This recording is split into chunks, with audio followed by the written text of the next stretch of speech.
You can also welcome everyone. You can, as you introduce yourself to today's webinar, you can say your name, institution, and also what are your research interests or what are you currently researching on. You might find an ally who will also, whom you can connect later and share ideas.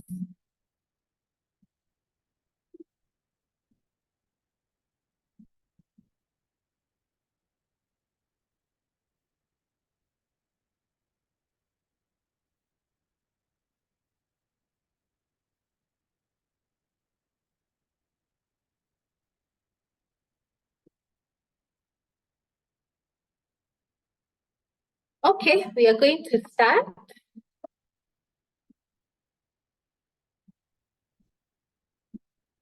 So good morning, everyone. Welcome. My name is Aurelia Munene, and I'm part of the ADA Africa team. Today, I'm the one facilitating the webinar on critical appraisal of scholarly text.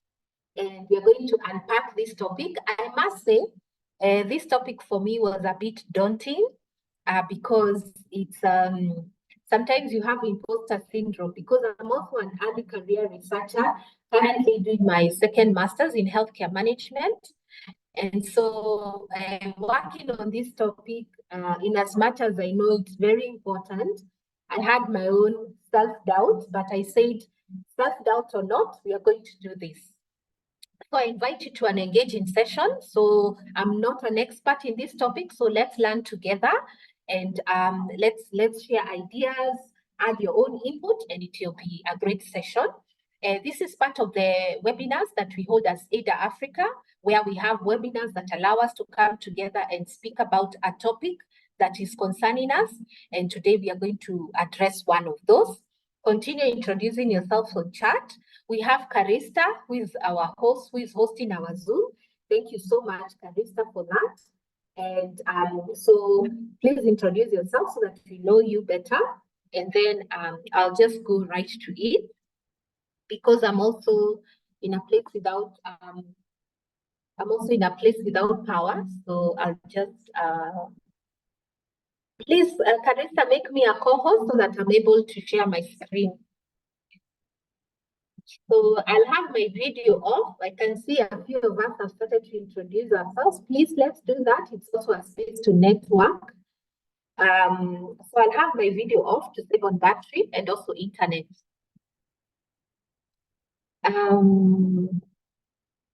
Thank you. So today the topic we are talking about is a very important topic in the scholarly exercise because this is also what makes us, differentiates us also as good researchers. If we are able to appraise, and appraise is like, evaluate. If we're able to evaluate the work of other people and be able to see, is this research credible? Is it valid? Is it, does it have people basing their conclusions based on evidence or its opinion? So it's really part of the making of a good researcher. So it's not just good enough for you to be able to do research, to do your own research, to be able to evaluate what is research is also important. Yes? Is there someone saying something?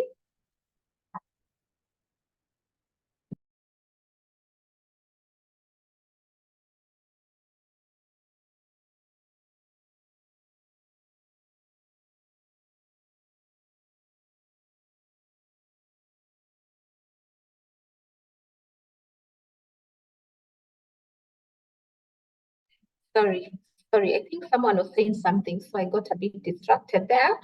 But I was saying it's not just good enough for you to be able to do your own research well.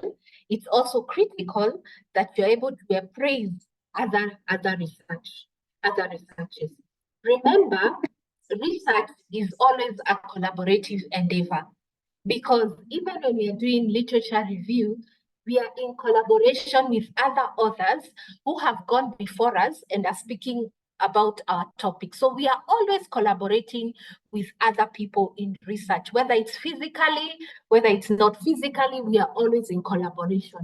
And therefore, we can never escape as scholars, as researchers, to look into the work of others. But then the question is always what is put in a journal always correct? Is it always evidence-based? Are the conclusions that journals make, if people have written a journal article, are those conclusions, can we assume because something is published, it's always right? And today we are saying no.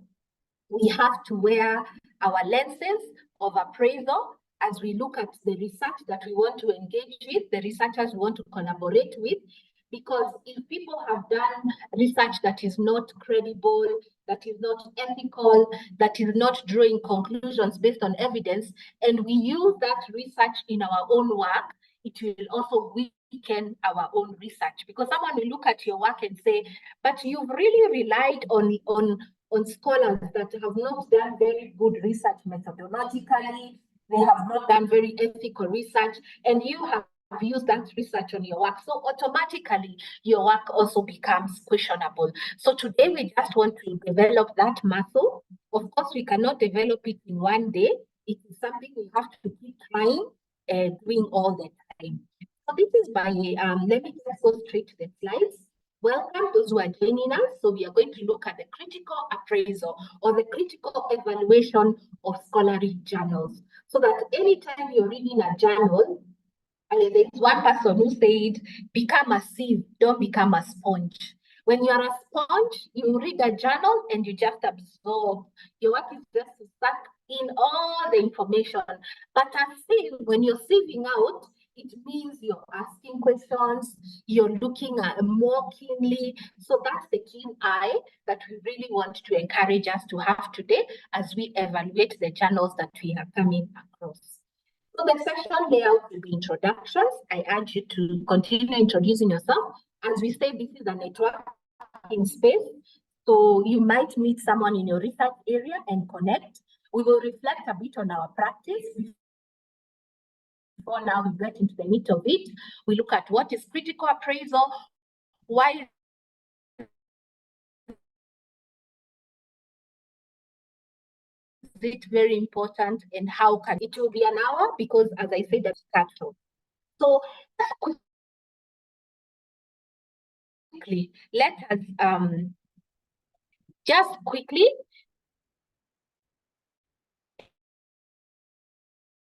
let us put on chart on view, because for us to be able to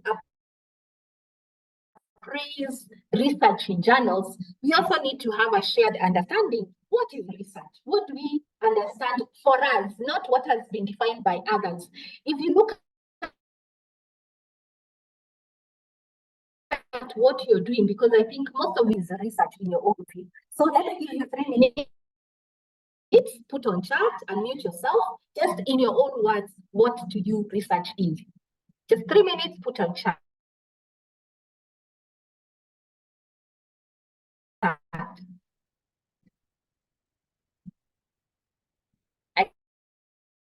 can't see any chart coming up. Can I see? You can even use one word to define what research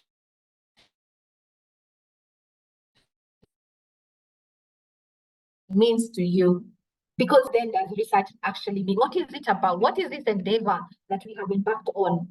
So let's see on chart. Let me see some research.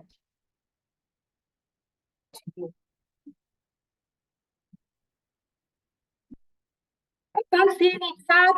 Just put a word, just even one word. What is research? 2 words. What do you say research is? As we said, this is a learning space, no right or wrong answer. We don't have teachers here. We are all peers in research, so we are learning together. So anyone? At least let's even have one person to encourage me. Yes, good. It is a study. Research is a study. Research is about searching and searching again. So it is an endeavor of searching and searching, solving problems in society, great, an understanding of a phenomenon or problem and make recommendations based on scientific analysis. Yes, so So we can look at problems. So what you're saying there is that we can understand problems, but there is a scientific analysis that goes in research that differentiates it from others. So thank you for that, Christian. Systematic, yes, we are now seeing words like systematic. Systematic means with plans, step-by-step investigation of a particular problem. So think of the crimes detective. When a crime has been committed, how do they go about solving the crime? They follow certain steps to investigate a problem, a process of seeking knowledge. Okay, so research is seeking knowledge, according to Nafisa. We are looking. So it means knowledge is out there to be sought by us. So our work as research is to speak what's out there. Research is about processing and exploring great. Thank you. And that's the process of exploring. So we are exploring. Think of an explorer. Think of all those people who've come before us, who've innovated electricity. And think of that process of exploring in the world. You don't know what's there. You just go and trying to discover, to investigate new information. Okay, so there is information out there to be discovered, to questions, to problems. It involves gathering data.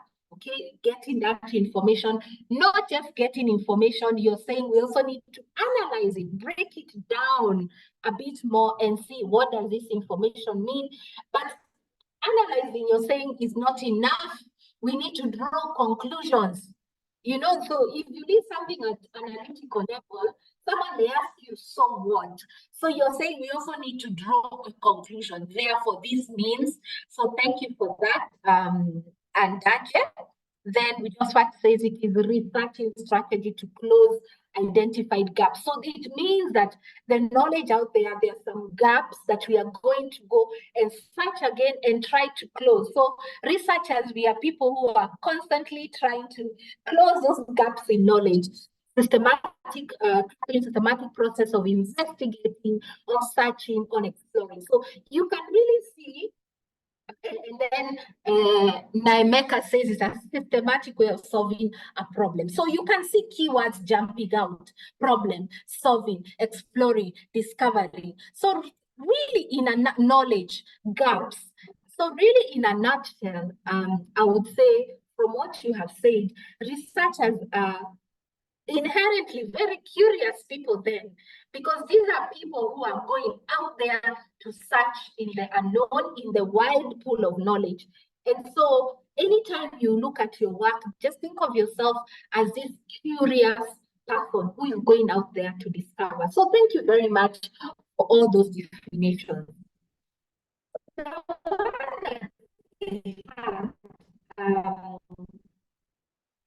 The one that I had actually borrows from all of you, and that systematic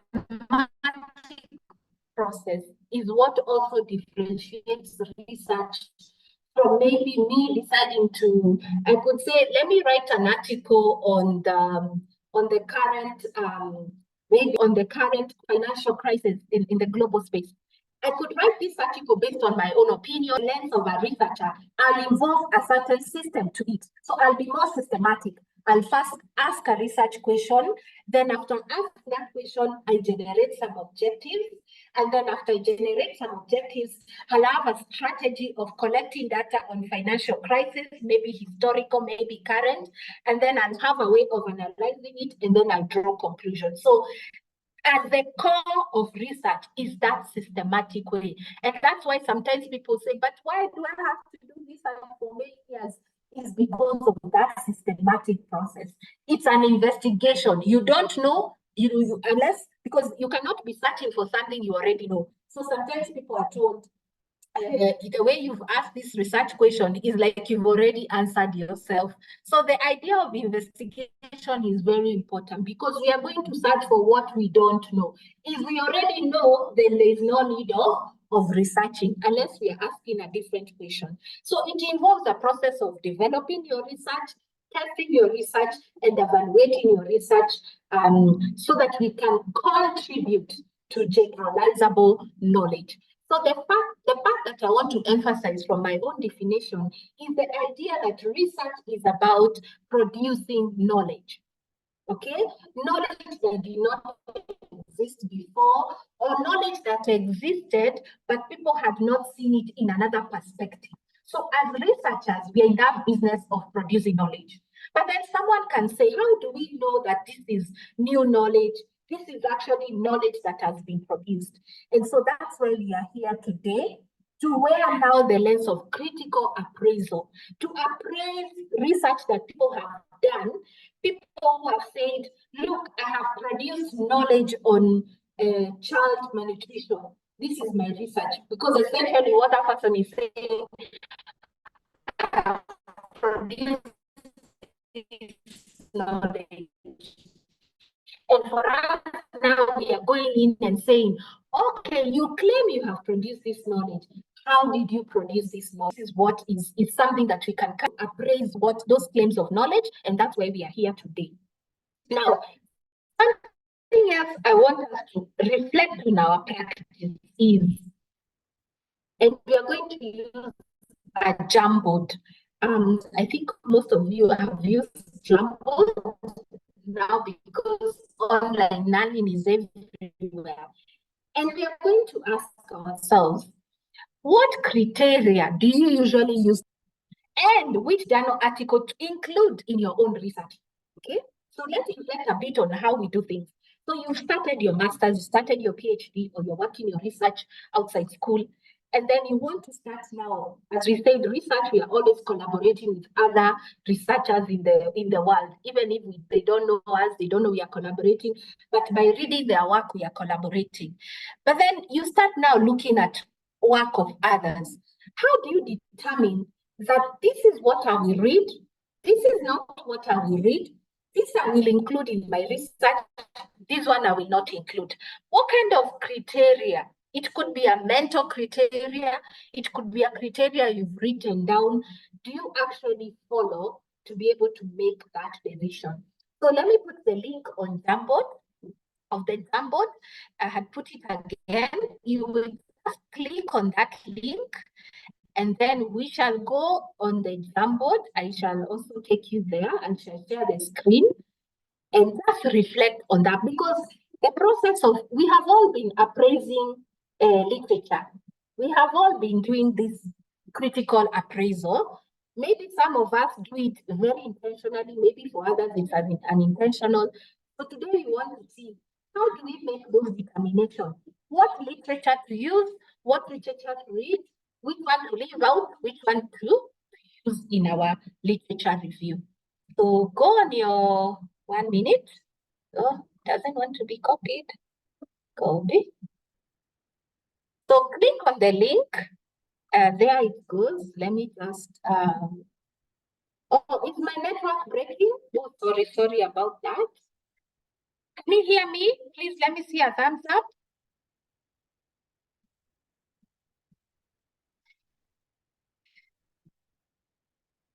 Can you hear me? Anybody? Yes, good. So yes, my network is not good because I'm tethering. But I'll do my best. Keep telling me. So now click on the example. Let's go there. Let's reflect. I'm going to show it. There's a question there. The same question I've asked is there for us to answer. Okay. Let me know if you can see my screen. Oops. Someone has already started drawing. Don't worry. It's okay. What criteria do you use to decide which, thank you, route, which journal to read and include in your research or literature review? Now, for Jamboard, just go on the, that should be your right, look for something called a sticky note. Pick that sticky note and then you type on it and it will just appear on the Jamboard. Okay, so you just pick a sticky note.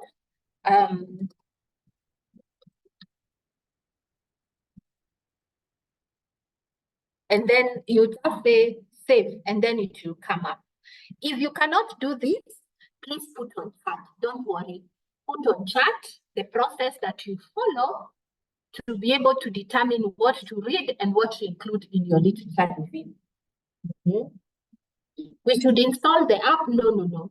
I think you can just click on it. If it asks you to install the app, use the app button. how do you determine? What makes you say, I'm going to read this one, I'm going to include this in my literature? What is that? Okay. Yes, we are seeing some answers. Thank you. Is the article related to my topic? Good.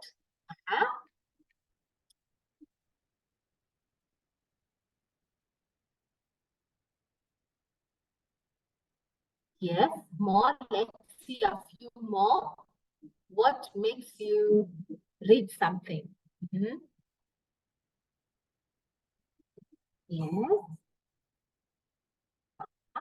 We are seeing a few more. Good. Keep writing.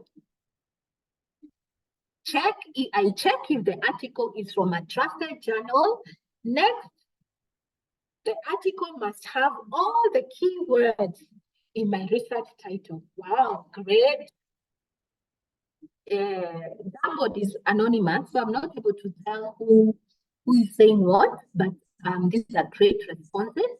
Similar hypothesis. So if I'm reading some work and it has similar hypothesis, then that's something I'll probably use. So now we have seen a related, if the journal has a topic that relates to mine, so it's relevant to what I'm working on. If it's similar in hypothesis, if it's from a trusted journal, and then the next question will be, how do you know a journal is trusted? Okay.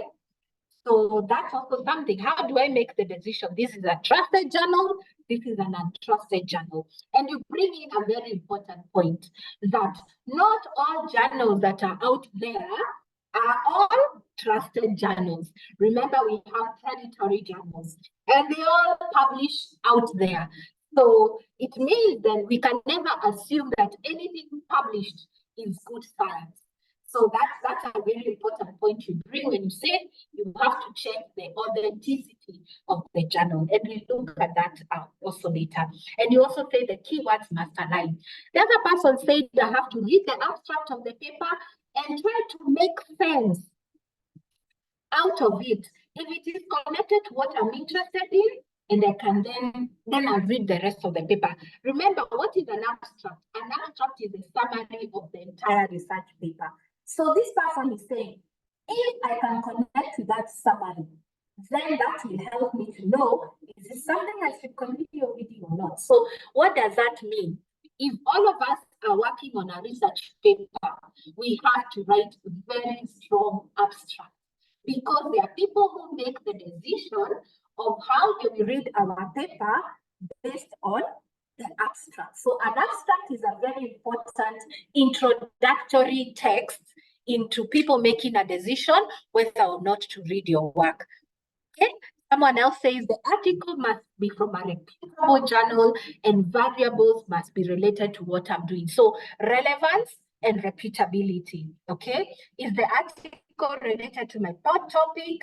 Is the article current? Okay, so currency. Remember, research is about producing knowledge. So you're also going to ask, is this knowledge current? Is this knowledge really speaking to where we are in our times?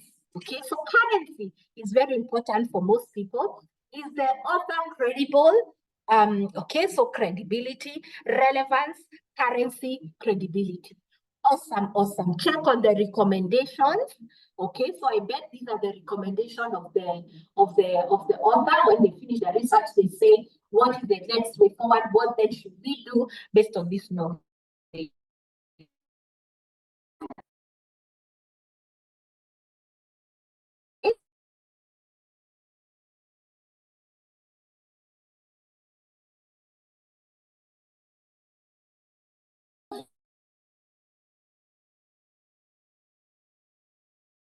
So go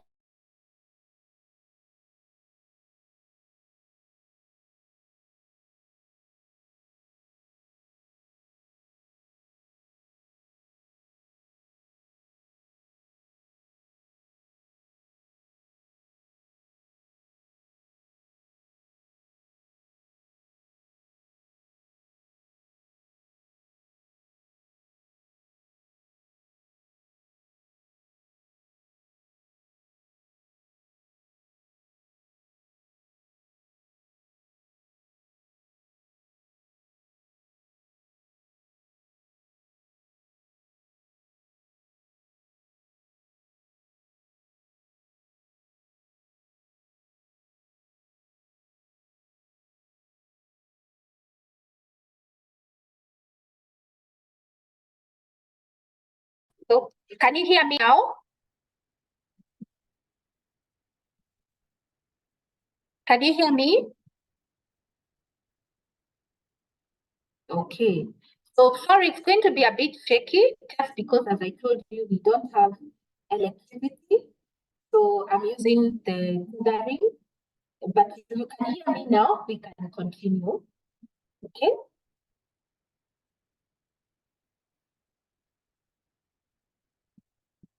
Yes, we can now. Okay, so great. So as I told you, we'll go quickly because of those issues. So now, so thank you for reflecting on your practice. So we are going now to look at then critical appraisal of scholarly text. What is it then? Because what you have been telling me is a kind of appraisal that you have developed for yourself to determine, is this an article worthy reading? Is it worthy using in my research? So critical appraisal then is also a systematic process. Just like we said, research is systematic, something that has a plan, a step-by-step process. So is critical appraisal. It's not haphazard. It is also a process. It's not a one-alone event. It is something that is continuing. We appraise continuously to identify the strength and limitation of a research article in order to assess the validity, the usefulness, and the value of the research findings. Okay?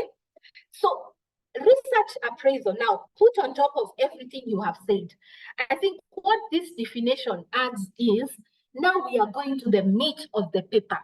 We are not looking at the reputability of the journal because someone could be, the journal could be very reputable, but the science in the article is not as reputable. You know, it's not really aligning well. So critical appraisal is now going to look into the actual paper, the science and the claims that people are making. Are they valid? Are they useful? Are they making conclusions based on the evidence, or they're just manipulating the evidence to come to certain conclusions that they had already thought about? So now appraisal is going to the paper itself and looking for the strengths and the limitation. The other definition is still a systematic process of judging. So when you're doing appraisal, when you're doing an evaluation, think of people who come to evaluate your work. They have to make a judgment call. And they make this judgment call based on certain guidelines. So critical appraisal is making a judgment of judging the trustworthiness, the value and relevance of a particular context and article. Okay, so you really want to judge, is this good science? Is this knowledge really good? It has all my keywords. It has my hypothesis. It is from a reputable journal. But when I look at it, when I look at the research design, when I look at the question that was asked, when I look at how the methodology was designed, is it arriving at good science, good is it arriving at what actually the person is claiming to be? So this is going now into the meat of the matter. That's why I said a good researcher is also able to do good critical appraisal, going and evaluating that science. So that now you can be able to say, I am using this paper because it is from a reputable journal, it has all my keywords, it is related to my research, but the science also makes sense, okay? Because we can be using articles which have everything, but the science did not make sense, okay? And that will weaken our own work. So why do we do critical appraisal? Why is it important? First, we have said not every journal out there is we have to assume is correct. One, it enables us to focus on journal articles that are relevant to our research question and the conclusion they make. So if someone is saying fatty food leads to obesity, that's a claim they are making. And I have an hypothesis that when you eat a lot of fatty, sugary, high carbohydrate foods, you're going to develop obesity. So that's what someone has claimed. And then they conclude, yes, indeed, fatty food brings obesity. So someone will ask you, how did you arrive at that conclusion? So they will go and look at your research design. Was your research design actually able to test that the fatty food can cause obesity? So that's why we do critical appraisal, to be able to say what you're claiming, you can actually provide evidence that allows you to make such a conclusion that fatty food will bring obesity. The other reason we do critical appraisal is to identify that research that is related to our practice, to our own context. Remember, it can be related to the topic, but it is not related to what you're working on in Africa. It is not related to your context, because research is not just for scholarly work, it's also for use. Most of you say it's for solving problems. So we also use critical appraisal to be able to say, does this research actually relate to my own practice? Does it relate to the work that I'm doing? Maybe I'm doing work on forestry. Is it really speaking to the issues that are relevant to my own context? Maybe some of the issues could be relevant to a European context, to another context. So also we do that appraisal to see that relevance. To also recognize bias. Remember, I told you sometimes people do research when they've already had the conclusions they want, and because they're seeing the evidence is not bringing the conclusion they want, they start throwing away some of the evidence so that it can fit to what they want. But that is not a researcher. A researcher goes with a mind to investigate. So we also do critical appraisal to say, this one, the way they did the methodology, the way they did that sampling, I think they could have introduced some form of bias. Okay. So we also want to differentiate evidence from opinion. It also helps us to save time. Instead of reading everything under the sun, once you read the abstract and you see the science is not making sense, you just leave that article without having to read everything. So critical appraisal helps us to save time. It also helps us to become a better researcher and a better writer. Remember, if you can evaluate other people's research, that's the same skill you're going to use in your own research to evaluate how you're writing, how you're also researching. Okay, so when you think about critical appraisal, these are some of the things that you can learn. Please ask a question, add on this as we are going on, unmute or put on chat. What are the other reasons you think we do critical appraisal? So some words have come up when we are talking about critical appraisal, why we do it. And one of them is validity. To determine if the research we are reading has validity is very important. And this is not something I also am trying to improve on this, because sometimes I think when you're in the African context, like let me say for myself, sometimes it's very difficult to get the journals that you want. You know, some of them are hidden behind paywalls. I see sometimes people saying, please get me this article.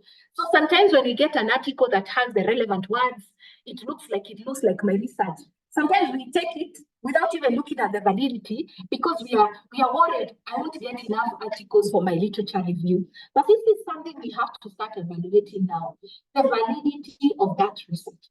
And we have two types of validity: external validity and internal validity. Now, internal validity of a research, when you're now looking at research to establish the internal validity, it's the extent to which the design, and we are going to look at some of these designs. Maybe someone is wondering, what are designs? Are designs methodology? No, we are going to look at them. The extent to which the study design, the methodology, how they design their study, the methodology that they use, the execution, allow it to accurately answer the research question or test the hypothesis being investigated. So that alignment is very important. Sometimes you can ask a research question and choose the wrong design. You want to ask about experiences of persons living with obesity. And then the design you're choosing is a design that looks at cause-effect issues. Okay, we're going to look at some of those designs. So that design will not allow you to answer that question. So it means already when you're looking at a paper and you're saying, but this question they are asking, I don't think it can be answered by this design. So what does that mean? We also have to understand research designs. This one I always think you really have to go and understand the research designs. There are types. There are those which are under quantitative. There are those which are under qualitative. We really have to understand them because they have to align with the question we are asking. If you look at the question that I said of obesity, if you eat fat, you get obesity.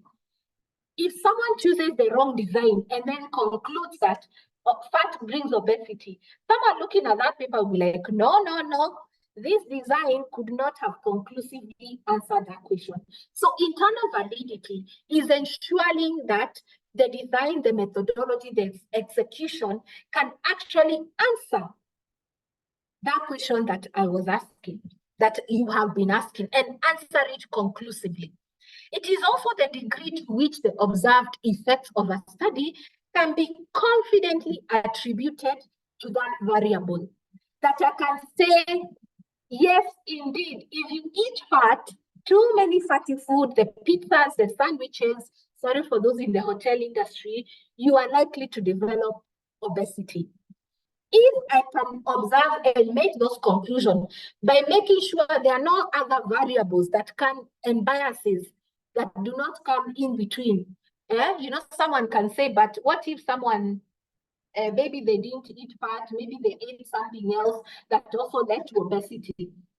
So we also have to take care of those confounding variables that can also affect that conclusion of me saying that fat leads to obesity. What if it's the gender? What if it's a particular gender? What if it's a particular sickness that makes you, when you eat fat, you will get obesity? Okay, so internal validity is very important to be able to say, yes, this was the question, the design, the way they executed it, correct, this is the right conclusion. So this is something we have to learn. Me, I haven't been doing this a lot, but I'm improving on it, and I urge you to improve on it as well. External validity. External validity of the journal that you're looking at is the extent to which your results can be generalized to other contexts, especially for quantitative research. So for me to say, yes, if you eat fat, you will get obesity, regardless of your age, of your race, of your gender, you will get obesity. That paper that I'm reading has to show me that conclusion, and how that conclusion, I can use it to apply it to everyone. And then start having messages like, reduce your sugar because sugar leads to fat, whether you're a woman, whether you're a man. So the extent of generalizability, because sometimes we may read an article and the way the design they choose, that information cannot be generalized for everybody, especially qualitative studies, because they use a very small sample size. They also use sample sizes that sometimes, because you're really looking for contextual experience, sometimes you cannot generalize that experience. And then when I'm reading that paper, I'm going to say, all people who maybe have are bitten by a mosquito get malaria just based on experiences. I cannot make that generalization because the design did not allow me to make that generalization. So when we are reading our journals, let's be very careful. When we are writing now, we start writing and saying, yes, according to Justin 2023, he says that indeed all fat is caused by blah, blah, blah. Okay, all fat causes obesity. Yet, the method that Justin used did not allow him to make that generalization. I hope you can understand what I'm saying there, that we also have to check this person who's generalizing these findings, did they actually do it correctly? Maybe they did not use random sampling. So the sampling was already biased. So how can they say this is generalizable to the entire population? Okay, so let me not belabor that point. Then the other thing that we are going to look at is the trustworthiness, is something else that we have mentioned. Are the findings based on the participants' responses or any potential of bias or personal motivation? Maybe there are certain things I believe. I believe that maybe I have an assumption that maybe students, young people, the way people make this generalized comment, which sometimes I don't like, that young people of today, they don't like working. The young people of today, they like it easy. Maybe that is my perception in my research. So if I go and speak to young people and I find young people are hardworking, because it doesn't fit what I wanted, I start manipulating that evidence so that it can fit my own conclusion. So trustworthiness is a very important value, especially when you're looking at qualitative research. The other one is value. What does this research actually show? Without interference from my own thinking, from my own assumptions, from what I wanted and did not find, what does it actually show? And then relevance. How do these results relate to my own context? So these are some of the things that I pulled out, even from your own definition, of when you are reading a paper, and we shall go into more detail, what we are really looking for to be able to establish the science of it. So internal validity, external validity, trustworthiness, and relevance. And some of them you already know. Please ask a question if you have, and we will all answer. As I said, I'm not a subject matter expert. I'm also learning as we together. So then how do we carry out this appraisal? Remember, I said it is systematic process. It is not haphazard. I get a paper, I'm like, let me go and check the validity. Let me check the external validity. No, there is a system to it. So the first step is to evaluate our own biases. Remember, we are human beings. Yes, we are researchers, but we are human beings before we are researchers. And being human beings, there are certain things we have assumptions over, there are certain things we believe in based on our cultural, religious, whatever orientation. So we have to start with ourselves. Before I start reading a paper, I have to check my own biases that might prevent me from doing a good appraisal of that journal article that I have picked. So bias is any trend or deviation from the truth, and bias can happen in the data collection, in how I'm doing my analysis, in how I'm even designing, in how I am interpreting in my own publication. And the problem with bias, it leads to false conclusions. Remember, I started by saying research is about producing knowledge. But then if you produce knowledge based on bias, and then draw false conclusion, are we also going to say that is knowledge? No. Okay. So bias can occur intentionally or unintentionally. That's why we have to be careful. Don't say, no, I'm never biased. No, you can even unintentionally become biased in how you collected data, who was collecting that data for you.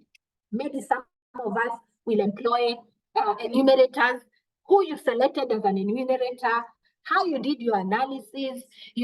Some of you hire data analysts, and sometimes I'm always telling people, like, be careful. Your data analyst is a specialist in the statistics, but is not a specialist in your topic. So sometimes if you give someone to analyze for you data and they know nothing about nutrition, they're also likely to introduce a few biases there. So even in the analysis, you have to be careful, because for them, they know how to put 1 + 1, but they don't know what about nutrition and statistics, okay? So it can be intentional or unintentional. So we all have biases. So we have to identify these biases early on. What are some of the biases I have about knowledge, about people who produce knowledge, so that it doesn't interfere with my paper? And we did some work the other day. It's called Open Peer Review Africa. As AIDA Africa and other organizations, we were able to develop a manual, which was led by an organization called Preview in the US, and they designed a way that you can evaluate your own bias. So let us look at the common biases, where they come from. And this is the same for also those who review our own peer review manuals. First, one bias can be knowing that the gender of the author leads me to feel more critical about that journal. Maybe I have a thing about women and science. So if I download an article and I see, okay, this is produced by a woman or a man, yes, I know maybe women don't produce very serious science. So I'm going to look at this journal article with another eye. Already you've introduced bias.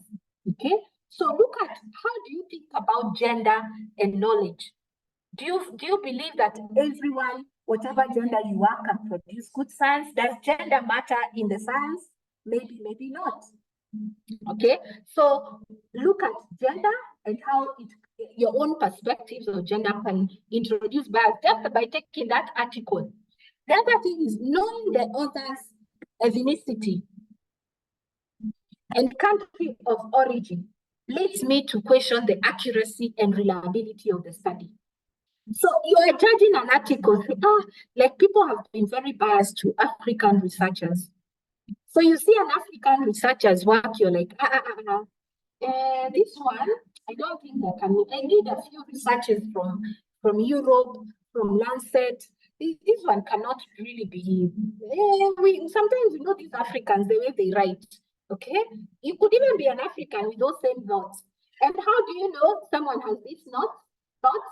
When you look at their reference list, you go and tell them, let me see who you have consulted in your literature review. Some people, you will find there is not a single African author.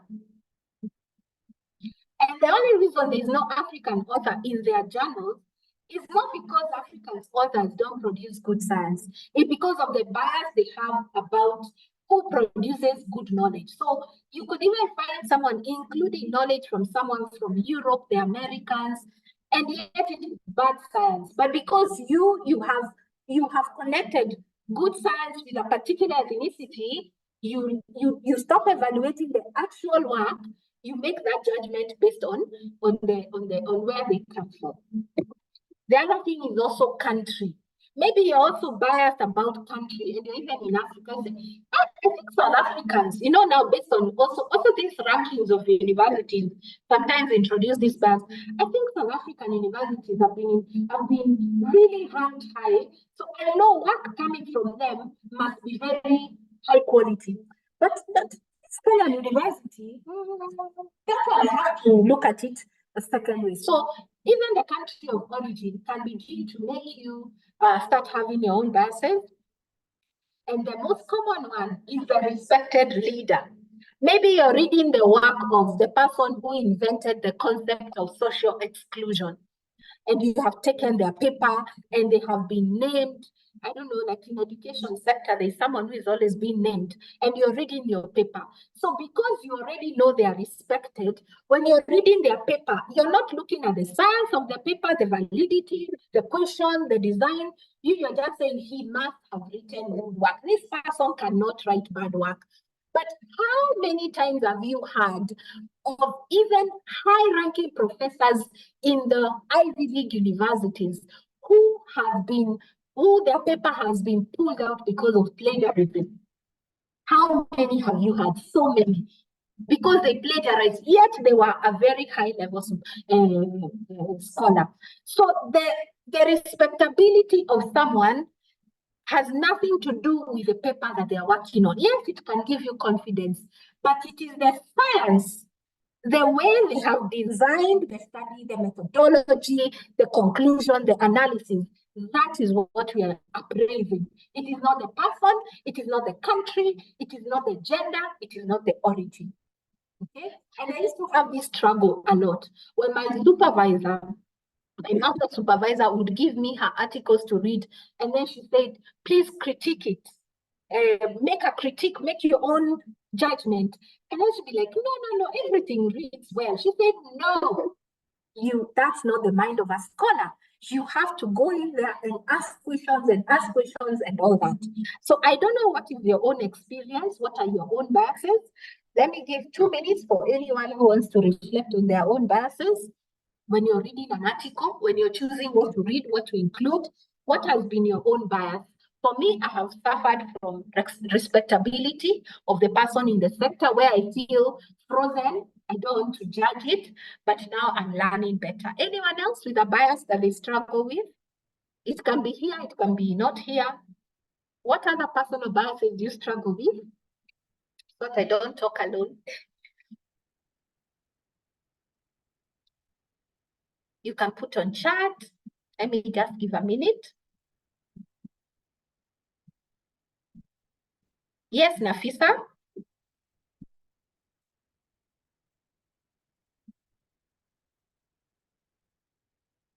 Go ahead, Nafisa, you can speak. Can you hear me? Yes. Yeah, thank you very much.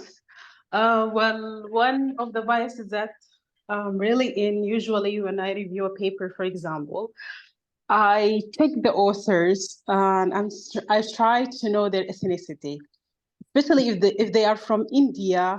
I will be very careful because that's what I heard. In general, a lot of Indians keep like manipulating and they don't do original research. So that's why it's not good actually, but yeah, it is what it is.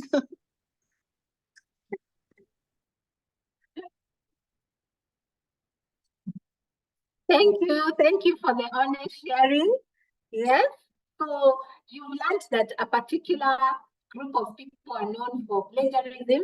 So you have an extra eye, but you may not have the same eye for other people who you've had a good. Yes, thank you for that. Anyone else?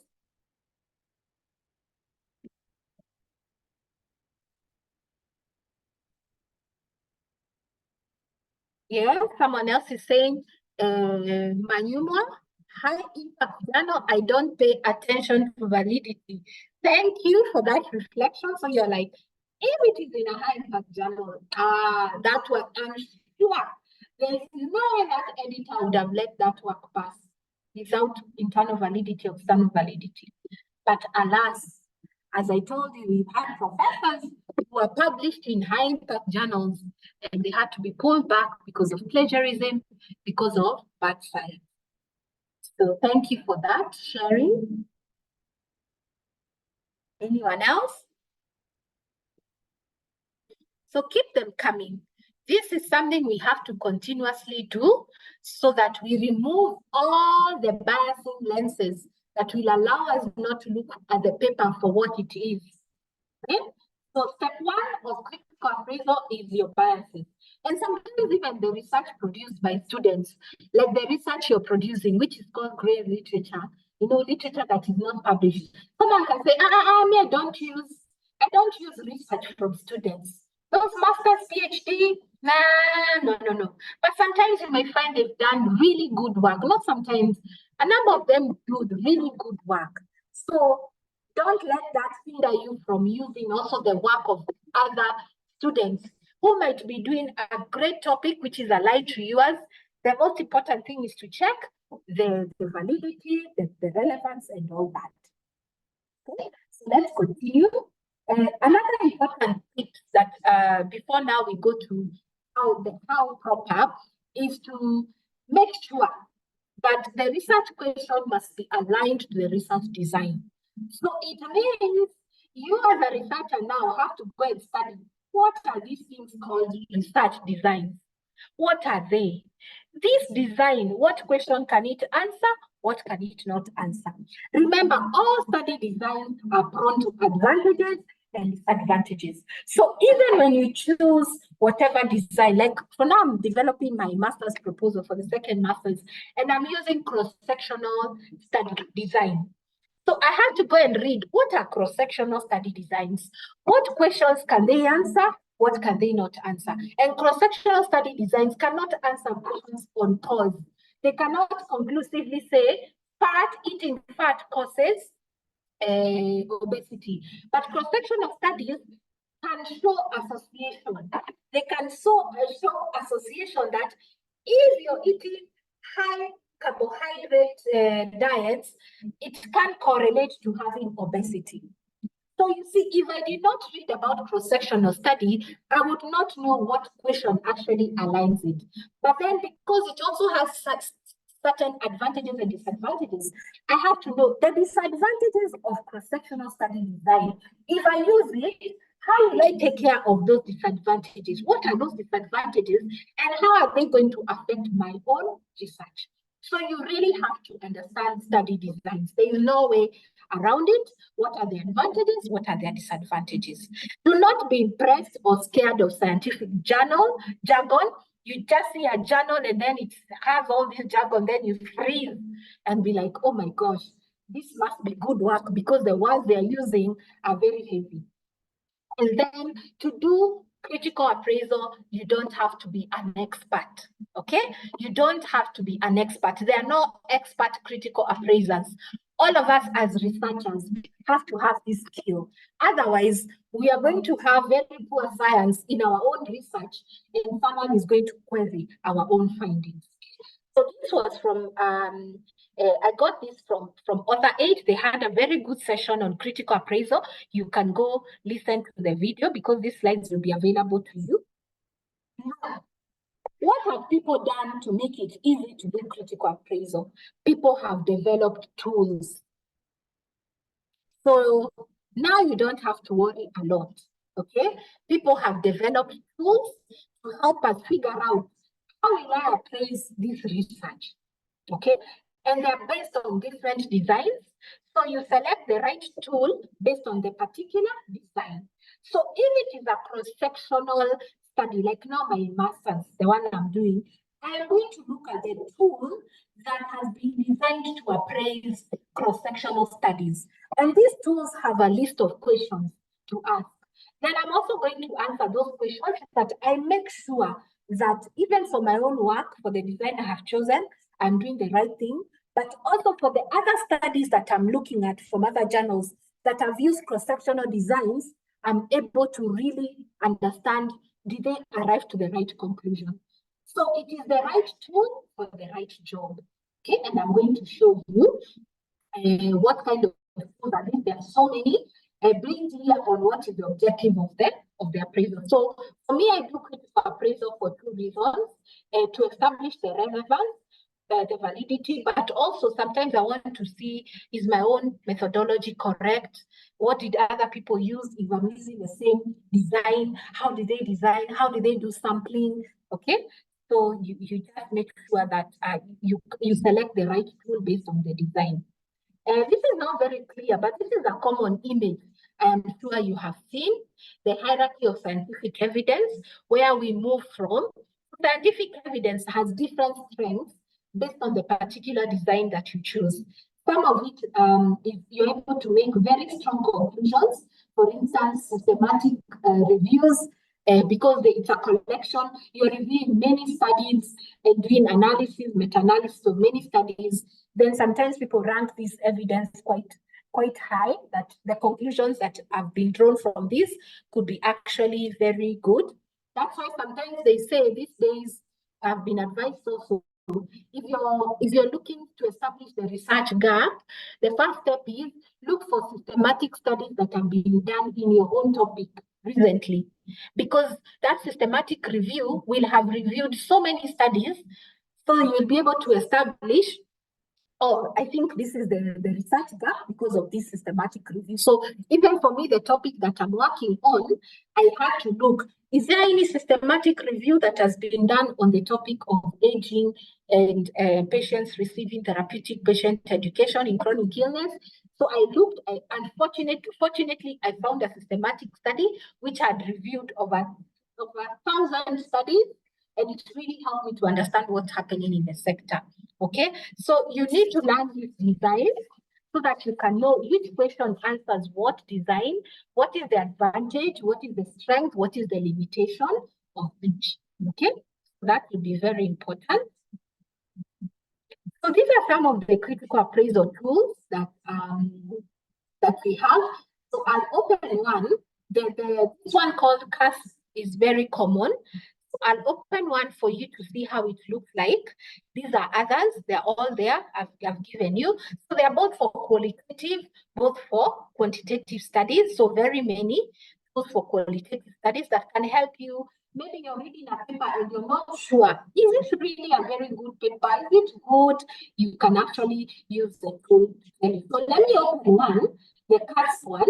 then you can have an idea of what I'm talking about. Please ask any question and we shall all try to answer you as we are about to finish here. Any questions?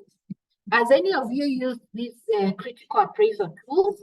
Even me, I didn't know they were there. Before, I used to just develop my own until I learned about them from other aides, and I was very happy because now I was able to know, oh, so I don't have to struggle looking at how to appraise. I can just pick a tool that is related to my study, and then I can use it. Yeah. Anyone has used these tools? Let me see them.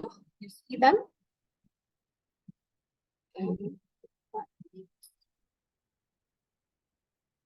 So these are the cast checklists. Let me put it on chat as well so that you can open on your own. So these are called the cast checklist tools. And someone will be wondering, do I have to do this for every journal article?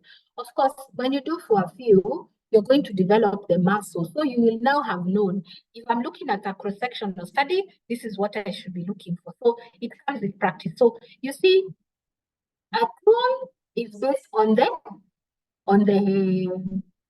design. Okay. So this is a tool for checking someone who, a journal article that has used random control trials. Okay. I don't think we do so many random control trials. So you see, even there's a technique for systematic review. So you cannot assume, oh, this is a systematic review. I'm sure they've done a good job now. So let us see what you can ask. What is in the checklist for systematic review? Okay, let me allow these cookies.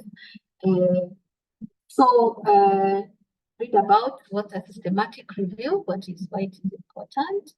Okay, so you see, it shows you types of bias and all that. So it talks about the tool, why systematic review is important, how to critically appraise. Let's see if the tool is here.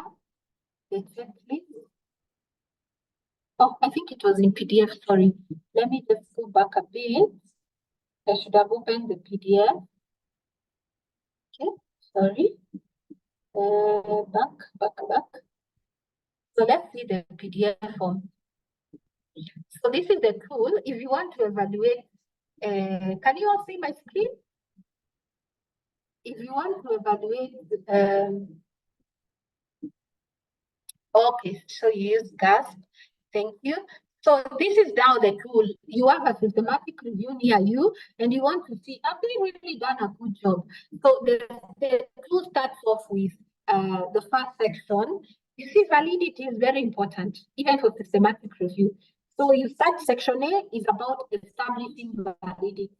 Because if the validity is not there, already that is not good science. And you don't have to continue. So validity is very key. Being able to establish the validity of the results, that these are generalizable, that the question that was asked was actually conclusively answered by the design. Then what are the results and all that? So you'll come to the tool, it has questions. It has questions like, are the results of the review valid?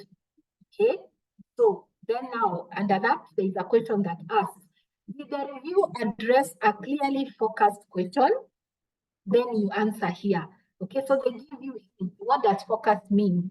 That the population was mentioned, that there was an intervention, there was an outcome, especially for the health sciences. Okay, and the PICO method, these have to be there.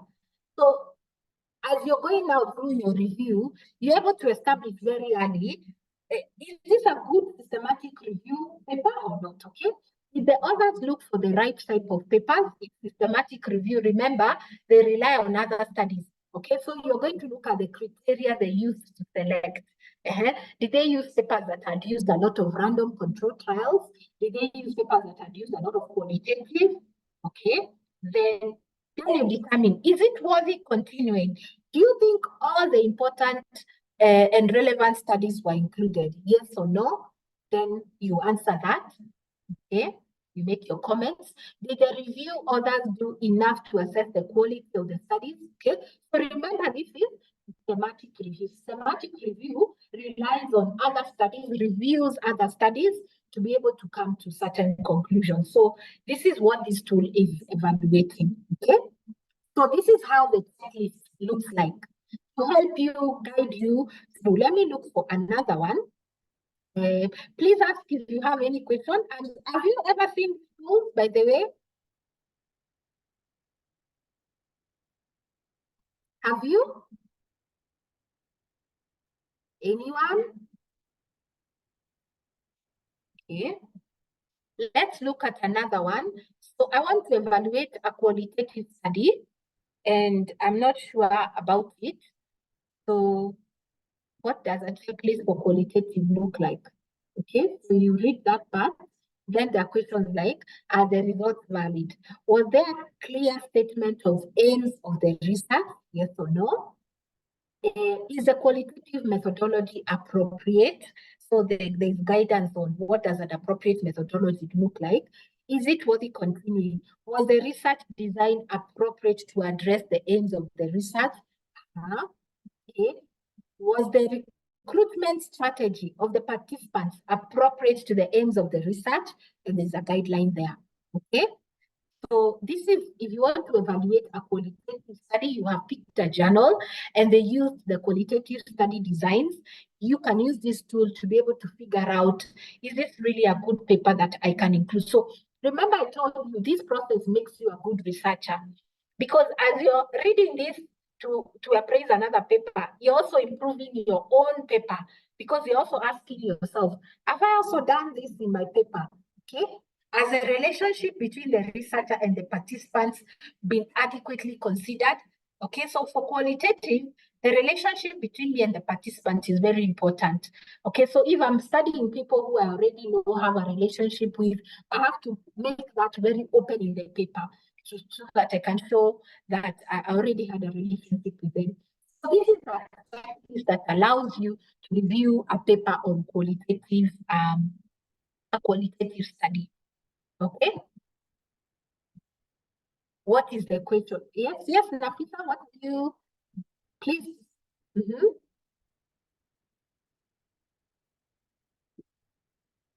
Nafisa, you had a question? Sorry, you asked question before you explained this, so I missed it. That's fine. Okay. So are we all together? Is this relevant to what we are working on? Okay, so those are the tools, you have them. The editions are not, because I just took a print screen, but you can just type it and then it will open up. So don't be confused by them being so many.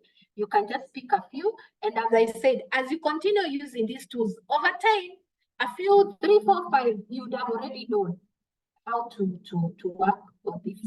Okay, so there are more here, how to review a randomized trial, a cohort study, maybe it's a case control. You see, like the cross-sectional studies, the paper I've picked, they use a cross-sectional study. So I'd like to know, did they use the right way? Okay, so I can use this. So I got involved in a research course. It's offered by an institution in Geneva. It's for people in health. Remember, I'm doing healthcare management. And it was a very good course. If you can, it's a paid course. I think it's $250. If you can do it, you don't have to do it, but I really found it very good in terms of really going deep into designs. And we had some activities that we had to do to prepare us for the appraisal. And these are some of the examples I did. One of the questions, we had a lot of assignments, and these are some of the questions that we were asked, okay? Still, it's part of appraising, although we are not using a specific tool, but they had specific questions to help us think about the paper. So we were told, read the abstract and the methods question section of the qualitative study below. So they gave us 2 studies, and then we had to answer this question. What are the study aims? To help us start getting into that mode of appraising, what are the study aims? Identify the sampling techniques. What is the similarity in the techniques? Compare the techniques. Which methodology approaches did the authors use? So this is a light way in which now they were preparing our minds to start being able to appraise.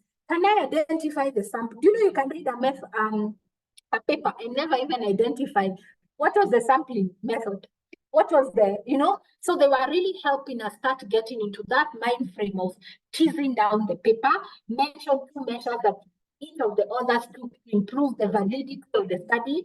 And so you see this one, you have to really think, how did they ensure validity? And then, so this course really helped me, and I put up this so that you can see a light way. Before now I even go to the tools, you can even have a light way, or on top of the tools, a light way of helping you start thinking of the appraisal.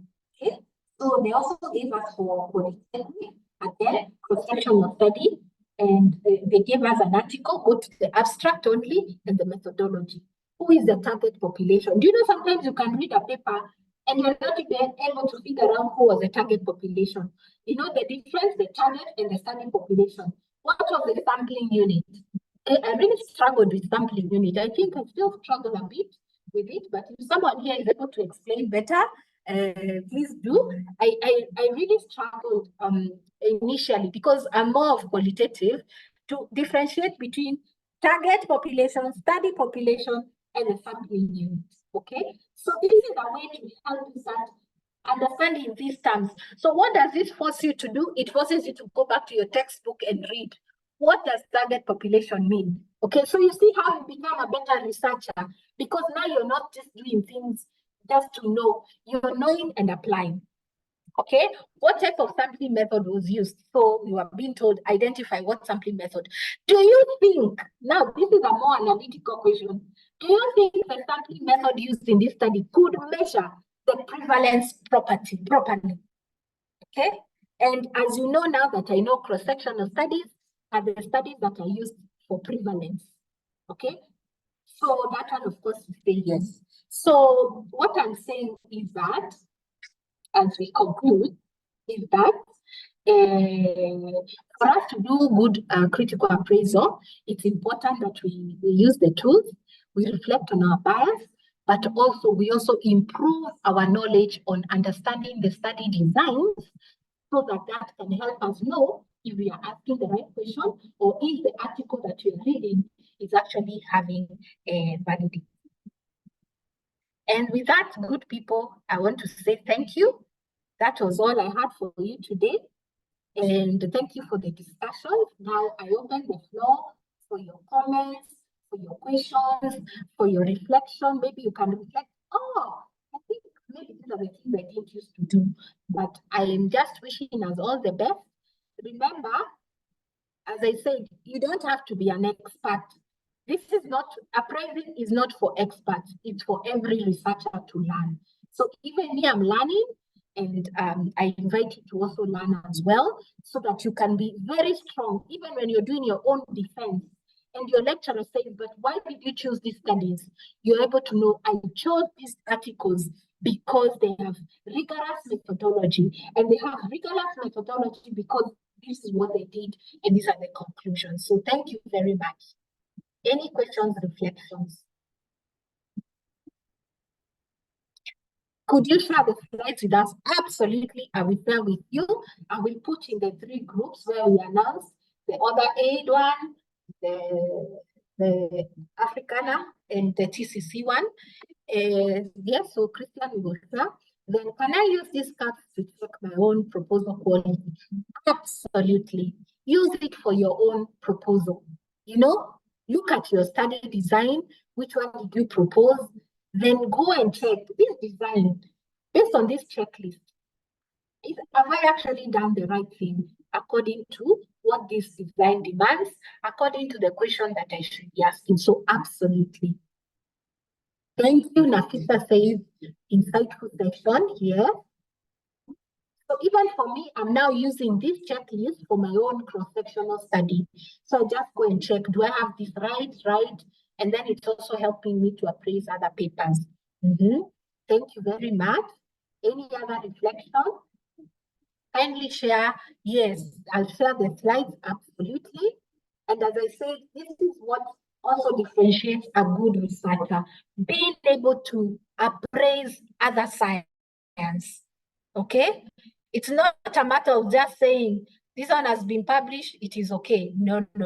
It is going deeper. and establishing the validity, the rigor of the methodology. Okay? Yes, I will share the slides. Any other questions? We're about to finish. Carista will share the feedback form. We also want to hear your feedback about this session. We've been trying to introduce this appraisal of scholarly work in the club. It's not been working very well. I think people sometimes don't see how this is relevant to your work, to their research, but I hope you have seen it super relevant to their own research. So maybe with time people will appreciate this activity and we can be answering some of those questions that I've showed you. These ones that I was telling you that my own we were given in that course. We can try and answer them so that we can become better researchers. Yes, Catherine is saying she supports this. I'm not sure, Catherine, what you support. Okay, the slides. Yes, yes, absolutely. So, Carissa, you can put the feedback form on the